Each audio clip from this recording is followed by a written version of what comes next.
kebetulan stoknya adanya ini kebaya. Jadi undangannya dari kemarin, Mas. Ya.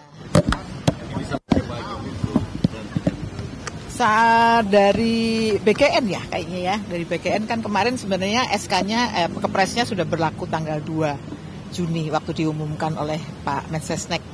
Jadi ini pelantikannya gitu. Oke? Tugas baru ini bagaimana, bukan apa? Ini apa yang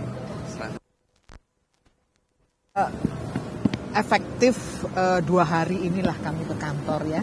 Jadi beberapa permasalahan memang sudah kami lihat seperti masalah data, kemudian ada beberapa klaster-klaster permasalahan, termasuk juga mungkin kita akan refocusing penerima manfaat yang tujuannya itu adalah efisiensi anggaran. Bagaimana program ini akan tetap tercapai tujuannya, karena tujuannya kan sebenarnya baik ya. Anak-anak, jangan ada anak-anak Indonesia yang kelaparan. Baik. Baik. Seperti yang sekarang. Nah, kami diberi tugas untuk jadi ya mungkin saya belum bisa begitu banyak memberikan informasi karena baru 2 hari ini ya. Mohon bersabar, tetapi beberapa permasalahan memang sudah kami identifikasi dan kami akan benahi satu persatu.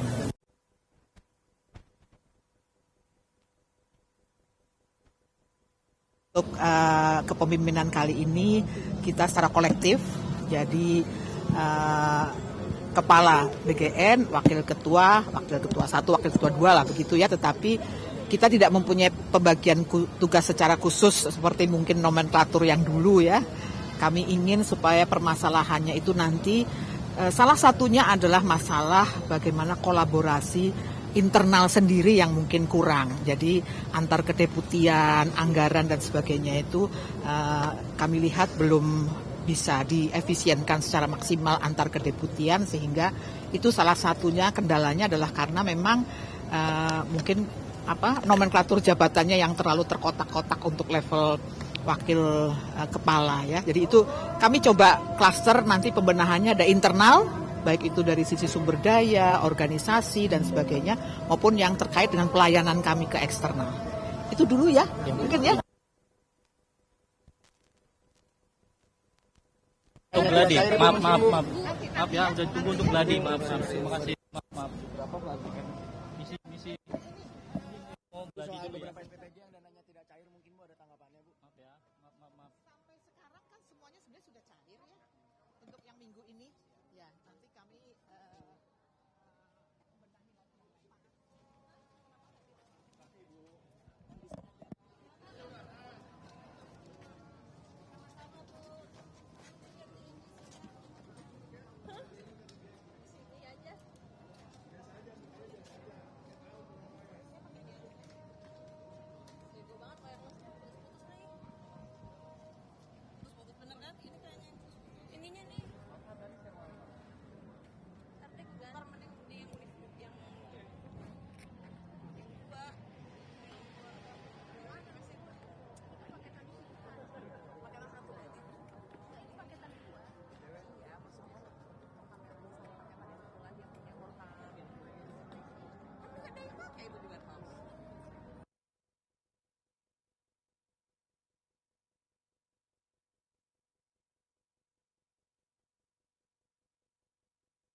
Dari presiden disuruh mundur dari TNI, Pak. Diminta presiden untuk mundur dari TNI atau dari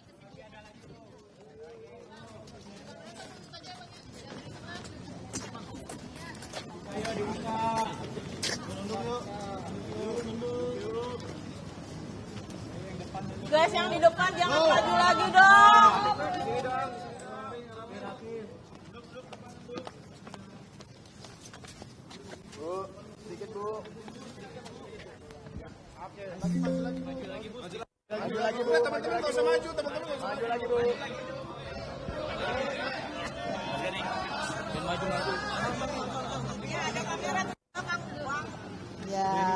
Undangannya sudah disampaikan kapan oleh siapa?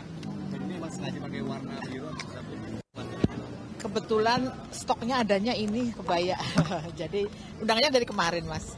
Ya. Dari BKN ya kayaknya ya. Dari BKN kan kemarin sebenarnya SK-nya kepresnya sudah berlaku tanggal 2 Juni waktu diumumkan oleh Pak Mensesnek. Jadi ini pelantikannya gitu. Oke? Tugas baru ini bagaimana bukan apa? Hanya ini apa yang selanjutnya? Efektif 2 hari inilah kami ke kantor ya. Jadi beberapa permasalahan memang sudah kami lihat seperti masalah data, kemudian ada beberapa klaster-klaster permasalahan, termasuk juga mungkin kita akan refocusing penerima manfaat yang tujuannya itu adalah efisiensi anggaran. Bagaimana program ini akan tetap tercapai tujuannya, karena tujuannya kan sebenarnya baik ya. Anak-anak, jangan ada anak-anak Indonesia yang kelaparan. Baik. Baik. Seperti yang sekarang. Nah, kami diberi tugas untuk jadi ya mungkin saya belum bisa begitu banyak memberikan informasi karena baru 2 hari ini ya. Mohon bersabar, tetapi beberapa permasalahan memang sudah kami identifikasi dan kami akan benahi satu persatu.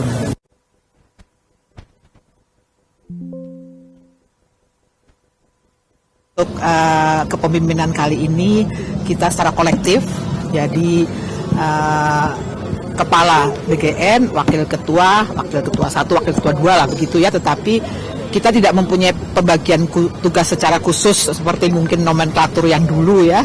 Kami ingin supaya permasalahannya itu nanti salah satunya adalah masalah bagaimana kolaborasi internal sendiri yang mungkin kurang. Jadi antar kedeputian, anggaran dan sebagainya itu kami lihat belum bisa diefisienkan secara maksimal antar kedeputian, sehingga itu salah satunya kendalanya adalah karena memang mungkin nomenklatur jabatannya yang terlalu terkotak-kotak untuk level wakil kepala ya. Jadi itu kami coba klaster nanti pembenahannya ada internal, baik itu dari sisi sumber daya, organisasi dan sebagainya, maupun yang terkait dengan pelayanan kami ke eksternal.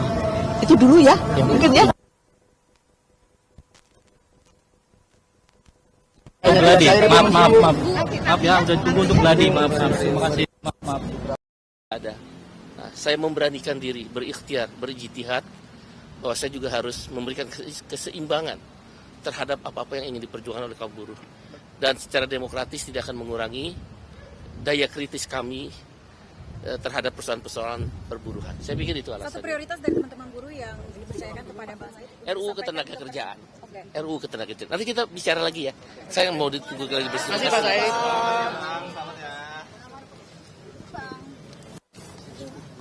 Tunjuk itu anak bumbek, gue pikir ajudannya anjing berdiri.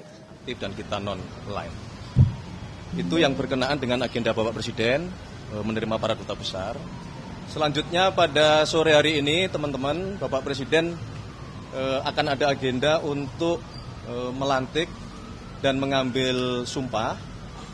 Ada 2, yang pertama adalah mengambil sumpah atau melantik pimpinan Badan Gizi Nasional, yang sebagaimana kita semua ketahui bahwa beberapa waktu yang lalu Bapak Presiden memutuskan untuk melakukan pergantian pimpinan Badan Gizi Nasional, baik kepala maupun wakil kepala, dan pada sore hari ini ketiga-tiganya akan dilantik oleh Bapak Presiden. Yang kedua, dalam kesempatan yang sama, Bapak Presiden juga akan melantik atau mengambil sumpah dari saudara kita Said Iqbal dalam kapasitas dan jabatannya yang diminta untuk membantu Presiden sebagai penasihat khusus Presiden bidang ketenagakerjaan dan kesejahteraan buruh. Sebagaimana yang kita ketahui bersama, saudara Said Iqbal rekam jejaknya selama ini memang berkecimpung atau memperjuangkan mengenai ketenagakerjaan, terutama mengenai isu-isu perburuan. Oleh karenanya dengan penunjukan ini Pak Presiden berharap komunikasi dapat lebih intens di dalam kita bersama-sama terus memperjuangkan apa yang menjadi harapan-harapan dari tenaga kerja dan perburuan kita. Saya kira itu yang dapat kami sampaikan berkenaan dengan masalah agenda Bapak Presiden hari ini.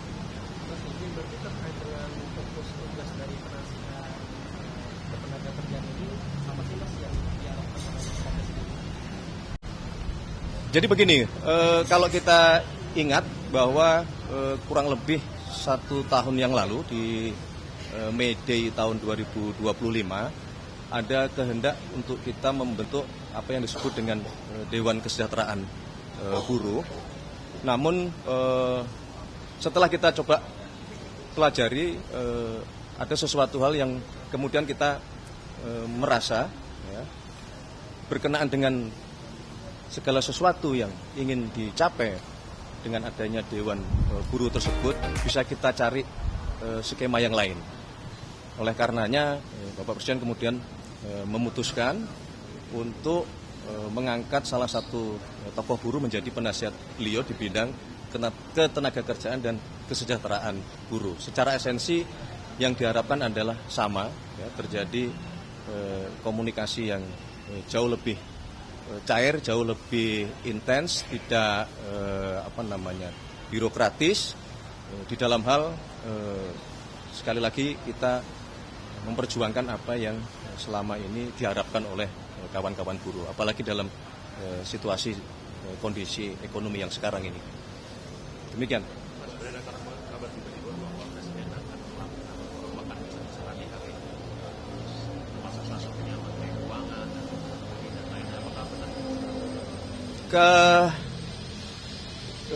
Sekali lagi dalam beberapa kesempatan sudah kami sampaikan bahwa sampai hari ini belum ada rencana, kalau tadi disebutkan perombakan apalagi besar-besaran terhadap kabinet Merah Putih, belum ada,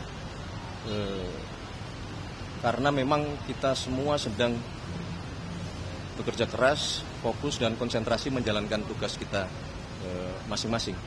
Jadi sampai hari ini belum ada rencana itu. Nanti pada waktunya kalau memang diperlukan pasti akan kami sampaikan kepada saudara-saudara.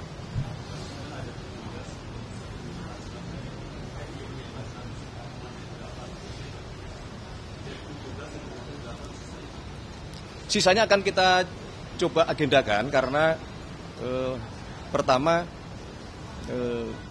menyamakan agenda dari Bapak Presiden dan beberapa duta besar tentu dibutuhkan kesamaan ya, karena tidak semua posisi siap atau sudah bisa sesuai waktu. Tapi insya Allah dalam hari-hari ke depan kita terus komunikasi untuk bisa segera diselesaikan, semua bisa diterima oleh Bapak Presiden.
Pembacaan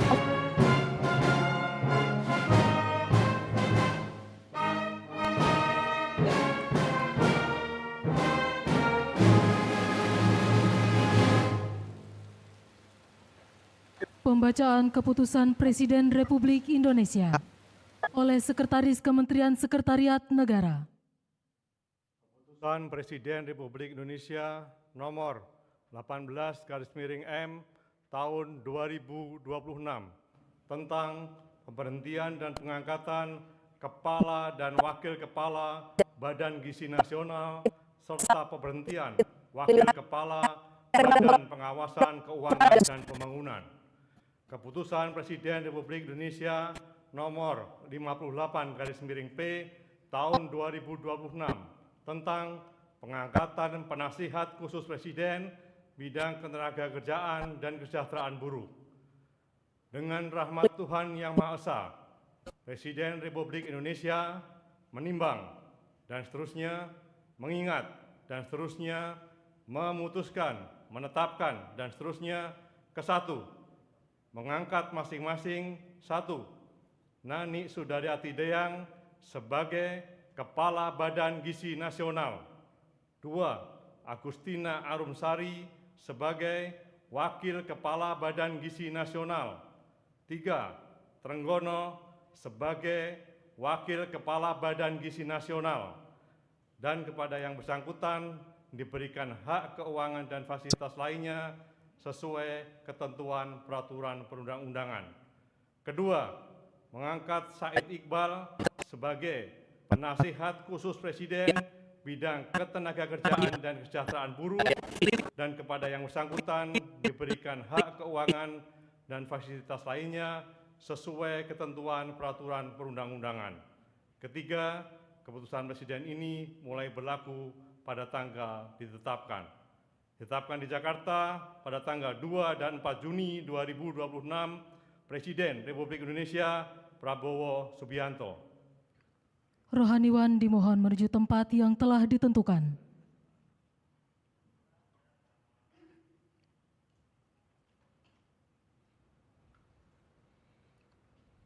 Pengambilan sumpah jabatan oleh Presiden Republik Indonesia.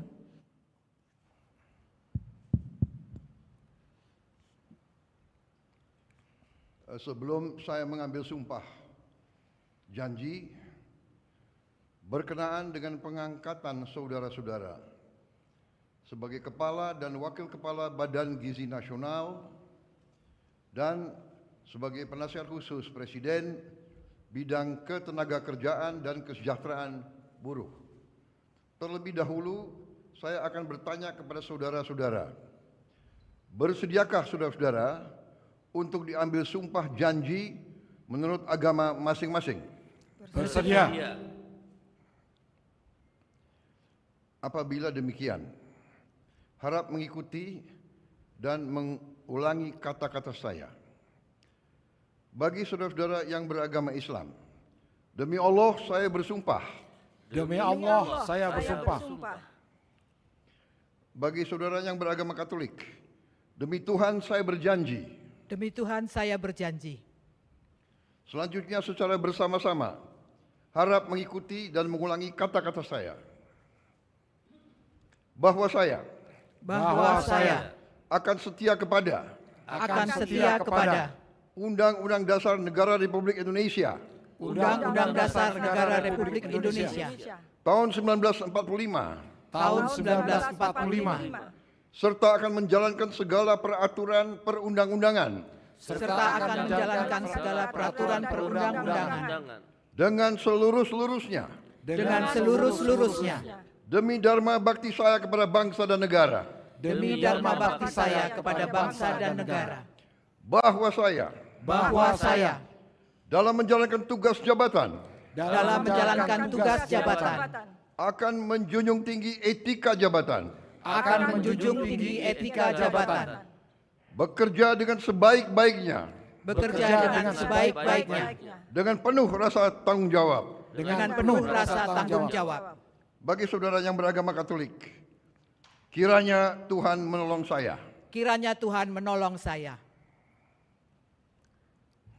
Rohaniwan dimohon kembali ke tempat semula.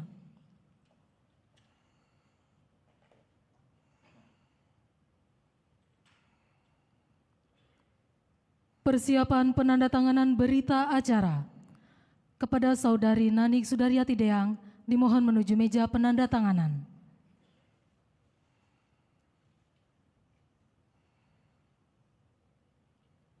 Kepada yang terhormat Presiden Republik Indonesia dimohon berkenan menuju meja penandatanganan. Penandatanganan berita acara. 1. Saudari Nanik Sudaryati Deang sebagai Kepala Badan Gizi Nasional.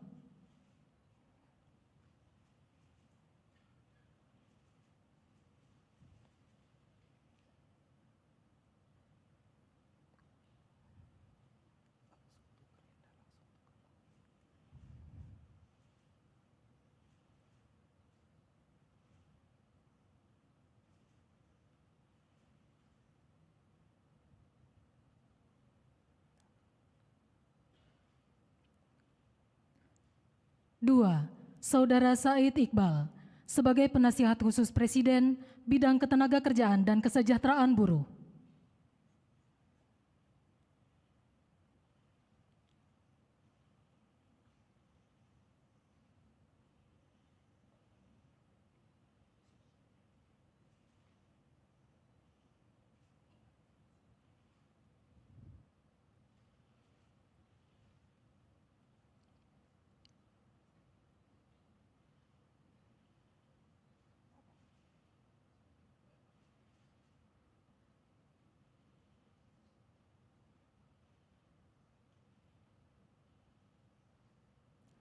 Kepada yang terhormat Presiden Republik Indonesia, dimohon berkenan kembali ke tempat semula.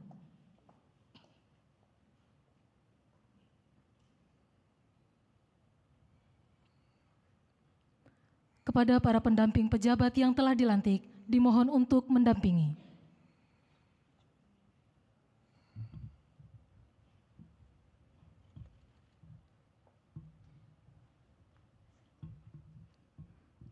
Pemberian ucapan selamat didahului oleh Presiden Republik Indonesia dan Wakil Presiden Republik Indonesia.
Terima kasih.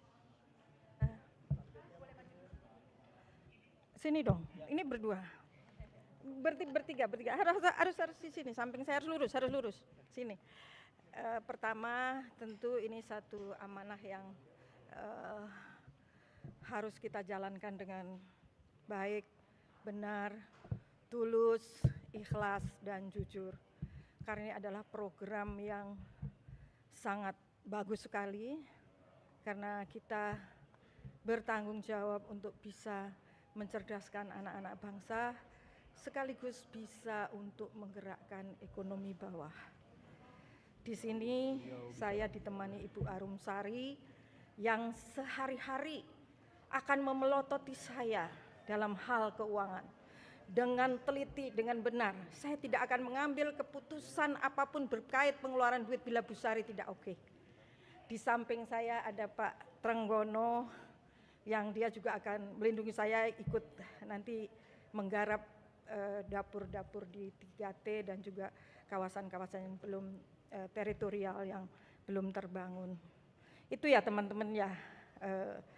Langkah kami adalah pertama-tama seperti yang beberapa waktu lalu saya sampaikan, kami concern pada efisiensi anggaran agar bisa tidak membebani anggaran negara pada saat ini, tetapi dengan tidak mengubah target dari yang kita berikan gizi.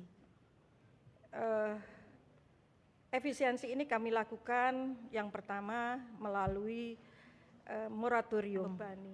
Moratorium ini bukan titik baru, tetapi juga dapur-dapur baru. Dengan tidak, bila per hari ini totalnya berapa Bu Sari? 7.877. Jadi per hari ini jumlahnya titik dapur yang operasional berdasarkan virtual account itu 27.877. Nah, kita hentikan dulu ke situ. Kita akan tata.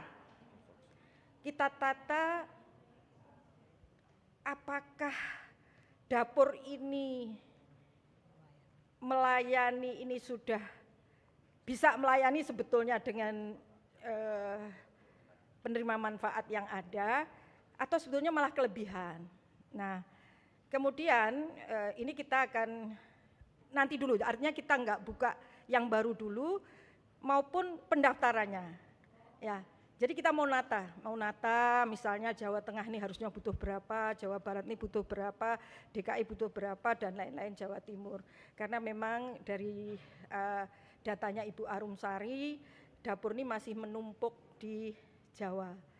Kemudian setelah kami menata, baru ya kami hitung apakah perlu kami membuka kembali atau tidak. Yang kedua, kami refocusing penerima manfaat. Refocusing ini maksudnya adalah apakah perlu, rasanya tidak perlu ya, kalau misalnya sekolah-sekolah kaya, kan ini pasti di rumah gizinya juga lebih bagus. Jadi kita lebih arahkan nanti benar-benar pada anak-anak atau penerima manfaat yang benar-benar membutuhkan intervensi gizi. Nah, ini kita akan refocusing sehingga apakah 63 juta yang sekarang ada ini benar tuh 63 juta ini butuh atau sebetulnya bisa dikurangi, kemudian nanti kita tambah yang belum memperoleh. Yang ketiga, itu kita akan melakukan kontrol atau kualitas ya. Kami juga sudah sampaikan ke Presiden di tahun 2026 ini kita bukan mengejar kuantitas, tapi pada kualitas, sehingga kami akan mengecek apakah dapur-dapur yang sekarang ada ini sesuai dengan Juknis atau tidak. Nanti akan kita grading. Misalnya apakah dapur ini bisa 3.000, 2.000 atau 1.000 saja, itu nanti akan kita kelompok-kelompokkan. Selanjutnya yang terakhir adalah untuk 3T. Ini kami akan mencoba mengurangi tidak menggunakan APBN, mencoba ya. Tetapi tadi kami belum ke sini nih, sudah didemo nih oleh rupanya ada investor yang sudah membangun 3T. Kami akan selesaikan bagaimana sebaiknya, tapi untuk wilayah-wilayah yang belum digarap oleh investor, kami akan coba kerjasamakan atau kita bisa dibiayai dengan CSR-nya BUMN, atau mungkin ada hibah dari luar negeri, atau mungkin juga kalau di tempat itu ada perusahaan-perusahaan besar misalnya berinvestasi, masa sih bikinin dapur untuk masyarakat di situ nggak mau, kan nggak mahal juga. Jadi mereka kan juga punya CSR. Nah itu kira-kira yang akan kami lakukan dalam waktu sekarang. Bahkan sudah mulai, kami sudah rapat-rapat untuk merealisasikan yang tadi hal-hal yang kami sampaikan. Demikian ya. Ini kan wajah baru pimpinan BGN, tidak ada yang ahli gizi. Kemudian gimana caranya untuk mendapat kepercayaan publik bahwa program MBG ini benar-benar tepat sasaran untuk gizi anak-anak? Baik. Di SOTK sebetulnya dari Badan Gizi Nasional berdiri itu ada Dewan Pengarah. Di Dewan Pengarah inilah akan kami isi dengan para profesor ahli gizi dan juga profesor dokter anak. Jadi nanti yang akan mengguiden kami, yang akan membimbing kami nanti adalah Dewan Pengarah yang terdiri dari 7 orang. Mungkin di antara 7 orang itu 5 kemungkinan mereka adalah dari pakar-pakar gizi. Demikian. Terkait dengan kepemilikan dapur, ketika rilis kejaksaan mengatakan bahwasanya dapur itu harus dikelola oleh yayasan sekolah. Pasca kejadian bagaimana untuk pembelian dapur itu sendiri? Lalu kedua, apakah boleh pemilik dapur itu berafiliasi? Itu juga menjadi sorotan masyarakat juga. Saya akan luruskan ya, mungkin sebetulnya bukan berafiliasi dengan sekolah. Yayasan itu boleh saja, tidak harus nggak ada syaratnya berafiliasi dengan sekolah. Tapi memang diutamakan dulu Pak Presiden ketika mendirikan BGN itu adalah yayasan-yayasan yang bergerak dalam bidang sosial, kemudian pendidikan dan juga agama-agama apa saja. Nah itu, tapi kalau secara khusus juknisnya berkaitan dengan sekolah tidak ada. Satu lagi kali ya. Jadi gini, masih kita lihat, jadi misalnya begini Mas, di tempat terpencil itu, saya misalnya di Lombok Barat, saya pernah ke satu pulau, muridnya hanya 119, kan nggak mungkin juga didirikan dapur, tapi di situ ada kantin, jadi bisa dong kantin itu digunakan gitu. Jadi kantin ini salah satu alternatif, begitu. Jadi nanti kalau misalnya ada satu wilayah yang muridnya seperti di Raja Ampat, itu ada saya di sebuah pulau, muridnya hanya 115 juga, tapi di situ ada dapur umum CSR-nya Pertamina. Nah kita bisa gunakan juga misalnya seperti ini. Jadi ada itu alternatif tidak harus membangun dapur baru di 3T. Ya ini bagian efisiensi, supaya tidak tadi menggunakan semuanya APBN.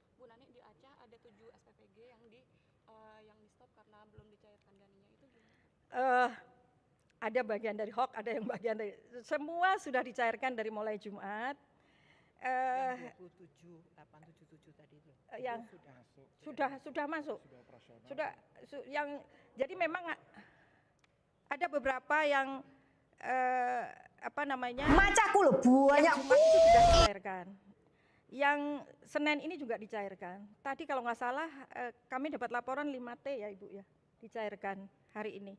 Jadi tidak ada masalah, ini masalah teknis saja. Oke teman-teman cukup ya. Terima kasih teman-teman semua ya, selamat siang. Pokoknya dukung aku ya sama Mbak Bu Arum dan Pak Trenggono. Semangat. Dadah ya. Oke. Di posisi masing-masing urus dikit.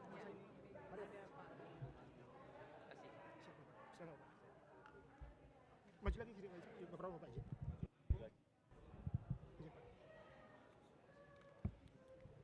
Selamat atas amanah barunya Bang Said setelah dilantik. Ya, terima kasih pada kawan-kawan media cetak, media online dan media elektronik, televisi, radio dan live streaming. Pada hari ini telah dilantikan, di mana posisi saya diminta oleh Bapak Presiden Prabowo Subianto sebagai penasihat khusus Presiden Republik Indonesia untuk bidang ketenagakerjaan dan kesejahteraan buruh. Oleh karena itu, hal yang mungkin nanti, karena saya kan langsung memberikan laporan ke Bapak Presiden melalui koordinasi dengan Pak Mensesnek. Pada intinya kan Presiden berorientasi menghidupkan kembali kepada pasal 33 Undang-Undang Dasar 1945, di mana segala bumi dan kekayaan alam yang terkandung di dalamnya dikembalikan untuk kesejahteraan rakyat Indonesia. Buruh menjadi bagian penting dari rakyat. Oleh karena itu, untuk mencapai itu kan berarti pertumbuhan ekonomi. Economic growth yang ditargetkan secara bertahap 8%. Tapi dalam pandangan kami, pertumbuhan itu harus diimbangi dengan redistribusi kekayaan yang merata. Kesetaraan kesempatan. Setiap orang punya kesempatan. Kalau bahasa kami yang sederhana, kau boleh kaya, tapi jangan miskinkan kami. Kau boleh punya rumah mewah, tapi rakyat, buruh, setidak-tidaknya punya rumah tipe 21 atau tipe 30. Kau boleh punya mobil, tapi rakyat buruh diberikan transportasi publik. Orientasi itulah yang mungkin akan menjadi fokus daripada tugas-tugas saya untuk membantu Presiden Republik Indonesia Pak Prabowo Subianto. Yang kedua, tentang kesejahteraan, dalam May Day yang lalu juga kebetulan kami sebagai pimpinan Serikat Buruh KSPI menyampaikan ada 11 isu yang berkembang. Dan beberapa isu sudah dijawab oleh Presiden dan sudah dilaksanakan. Antara lain yang sudah dilaksanakan, RUU PPRT, kemudian ojek online yang tarifnya untuk teman-teman ojol mendapat 92%, aplikator 8%. Nah, di dalam pandangan kami ke depan kesejahteraan buruh itu meliputi kami sebut job security. Jadi harus ada kepastian kerja, lapangan kerja harus terbentuk. Pertumbuhan ekonomi yang tadi pro growth harus diimbangi dengan pro pur dan pro job. Jadi kita harus ada kepastian untuk kerja. Industrialisasi sekarang ini mengalami deindustrialisasi. PHK terjadi di sektor-sektor formal. Walaupun pemerintah terus berupaya untuk mengundang investasi, baik dalam negeri dan luar negeri, untuk memastikan industri kembali, reindustrialisasi. Mungkin di situ kami akan mengusulkan beberapa pandangan-pandangan, membuat analisa kebijakan untuk memastikan dihidupkannya kembali reindustrialisasi, yaitu sektor formal. Kita ingin sektor formal, para pekerja bisa kembali bekerja di pabrik-pabrik, di perusahaan-perusahaan dan tempat-tempat kerja lain. Yang kedua, income security, kepastian pendapatan. Jangan orang kerja jadi miskin. Ketika kita bekerja, kita punya uang. Ketika kita selesai bekerja, kita nggak punya uang. Padahal buruh membayar pajak kepada negara. Oleh karena itu kita harus memastikan menuju kepada upah yang layak. Yang ketiga adalah social security, jaminan sosial. 3 hal inilah yang akan kami fokuskan memberikan saran-saran, pendapat dan analisis kebijakan kepada Presiden terkait dengan kesejahteraan buruh. Beberapa di antaranya kalau kita implementasikan di lapangan, satu, dalam waktu dekat akan ada rancangan undang-undang tenaga kerjaan. Pertarungan ideologis antara kepentingan pemilik modal dan buruh di situ ada. Kita harus memastikan dalam rancangan undang-undang tersebut, outsourcing pekerja alih daya itu kalau bisa dihapus. Kalaulah tidak bisa, sekurang-kurangnya dibatasi dengan ketat. Misal hanya 4 atau 5 jenis pekerjaan penunjang saja. Dan dalam waktu dekat kami sudah meminta dilakukan revisi Permenaker nomor 7 tahun 2026 ini. Kemudian tentang upah yang layak. Upah yang layak kita harus bisa memastikan bisa menabung. Kalau upahnya layak, maka purchasing power-nya naik. Kan persoalan yang kita hadapi sekarang ini, masyarakat termasuk buruh, daya belinya menurun. Meningkatkan daya beli salah satu faktor instrumen yang penting adalah upah yang layak. Daya beli naik, konsumsi naik. Konsumsi naik, ekonomi akan tumbuh. Oleh karena itu, upah yang layak juga menjadi bagian dari yang dalam waktu dekat ini perlu digali yang dimasukkan dalam RUU Ketenagakerjaan. Begitu pula penerapan potongan aplikator hanya 8% di ojek online. Keluhan dari kawan-kawan ojek online belum berjalan sebagaimana harapan. Dalam waktu dekat kami akan berkumpul dengan kawan-kawan ojek online. Prinsipnya saya akan lebih banyak turun ke lapangan untuk menyerap. Begitu pula tentang jaminan sosial dan hal lain, misal kawan-kawan yang bekerja di sektor informal harus ada social protection floor. Dalam konvensi ILO itu diatur. Apa itu social protection floor? Hak dasar. Jadi pedagang martabak, tukang beca, ibu jambu gendong, mama-mama pedagang sayur di Indonesia Timur sana, dia harus ada perlindungan dasar. Nah, ini yang kita juga harus perhatikan. Dan yang terakhir mungkin juga termasuk pekerja buruh migran. Masih banyak kan kita temui pemerkosaan, pembunuhan, terkadang tanda petik ya, negara masih abai terhadap hak-hak buruh migran. Hal-hal ini yang akan kami sampaikan kepada Bapak Presiden dalam bentuk saran, pendapat, gagasan, dan menganalisis kebijakan. Tentu saya akan mendatangi beberapa menteri untuk mendiskusikan, karena penasihat presiden ini kan nggak bisa mengambil keputusan, bukan eksekutor. Tapi kami bisa meyakinkan kalau menteri nggak bekerja ya kita lapor presiden. Anda kerja apa aja jadi menteri, kalau nggak ya mundur saja. Tapi kami yakin menteri kabinet yang sekarang ini menteri yang bekerja keras, dan mudah-mudahan dengan hadirnya saya bisa menambah empowerment, kesadaran untuk membangun Indonesia yang lebih sejahtera lagi. Demikian, saya pikir demikian. Artinya setelah masuk ke pemerintahan ini tidak akan ada lagi demo ya, demo biasa stop penentuan UMR. Demonstrasi adalah sebagaimana Bapak Presiden berulang-ulang sampaikan adalah hak konstitusi, diatur dalam undang-undang.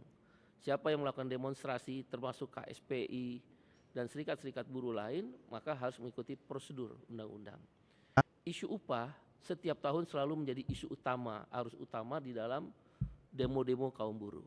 Mudah-mudahan dengan saya masuk ke dalam penasihat khusus presiden ini, sebelum itu terjadi, kami akan membuat analisis kebijakan terhadap berapa besaran kenaikan upah, bagaimana dampaknya terhadap penyerapan tenaga kerja. Kebetulan saya S2 saya di situ, tesis saya di situ, jadi saya paham benar makanya kenapa saya paling keras tentang upah. Jadi dalam teorinya variabel lapangan kerja itu dipengaruhi oleh 4 variabel. 1 variabel upah, 2 variabel inflasi, 3 variabel pertumbuhan ekonomi, yang keempat memang kita datanya kurang yaitu variabel teknologi. Jadi X rupiah kenaikan upah, berapa jumlah Y orang yang bisa diserap, itu bisa dihitung. Jadi kalau dia tetap positif, maka upah naikin lagi. Nanti lihat, kalau udah dia menuju negatif, secara teorinya, asal yang lain faktor lain tidak diperhitungkan ya, centris paribus istilah dalam ilmu ekonomi, baru nanti berhenti kenaikan upahnya. Dan yang paling penting kan, yang paling gampang sebenarnya gini aja lah. Misal contoh kenaikan upah tadi disinggung, makan di warteg berapa? Misal katakan sekali makan 20.000 kali 3 60.000. Transportasi sebulan berapa? Misal 1 juta. 60.000 kali 30 hari 1,8. Transportasi 1 juta 2,8. Sewa rumah berapa? Misal 1,5 3,3. Kan gampang sebenarnya ngitungnya, menghitung kebutuhan dasar.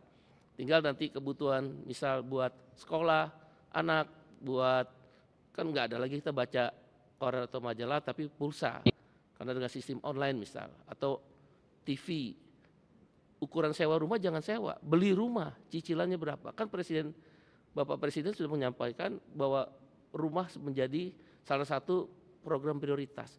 Nah, hal-hal demikian harus berani dikaji ulang. Selama ini pakemnya upah minimum daging 3/4 kilogram satu bulan, mana ada lagi yang kayak begitu. Ikan cuma 5 potong ikan segar, kan nggak masuk akal. Jadi hal-hal ini mungkin akan kami sampaikan dalam analisis kebijakan terkait hal-hal yang memang selalu menjadi rutinitas perjuangan kaum buruh, termasuk upah. Termasuk nanti yang paling agak berat memang rancangan undang-undang ketenagakerjaan. Apa yang saya sampaikan ini bukan berarti tidak pro kepada pengusaha, ada namanya pro job. Kan nggak mungkin pertumbuhan ekonomi terbangun kalau perusahaannya juga terganggu operasionalnya. Jadi dunia usaha atau bisnis juga harus diberi ruang yang sama untuk dia berkembang sehingga mendapatkan keuntungan. Saya 30 tahun bekerja di pabrik, saya paham benar bagaimana cara kita berunding dengan pemilik perusahaan. Mereka kan punya namanya cost structure yang dituangkan dalam business plan. Struktur biaya yang dituangkan dalam rencana usaha 1 tahun. Kita udah tahu kok, kalau kamu untung misal 3% dari business plan yang kamu raih, maka kamu harus bagi ke kita misal terhadap labor cost-nya 30%. Di Indonesia untuk capital intensif, padat modal, labor cost-nya kecil kok. Biaya buruh cuma 3% sampai 4,7%. Memangnya agak berat di padat karya, labor intensif. Dia biaya labor cost-nya itu mungkin sekitar 10 sampai 30%. Itu memang agak berat. Ya di situ kan nanti ada subsidi negara. Di situ kan ada kebijakan pajak. Banyak yang bisa kita diskusikan. Ya, tugas saya adalah memberikan analisis kebijakan dan saran. Dan untuk mendatangi kalau ada hal-hal, misal PHK yang dalam waktu dekat ini ada ancaman, ya saya harus memastikan turun ke lapangan bersama kawan-kawan serikat buruh, karena peran serikat buruh menjadi penting, dan Pak Presiden Prabowo memberi ruang yang seluas-luasnya kepada serikat buruh. Kita ajak dialog pengusahanya. Sebelum kamu PHK misal, kurangi dulu jam kerjanya, kurangi dulu shift-nya, kan itu reduce terhadap labor cost. Beberapa tunjangan yang tidak tetap mungkin ditunda dulu. Jadi itu banyak hal yang bisa kita lakukan. Saya masih jadi Presiden KSPI dan Presiden Partai Buruh. Terima kasih.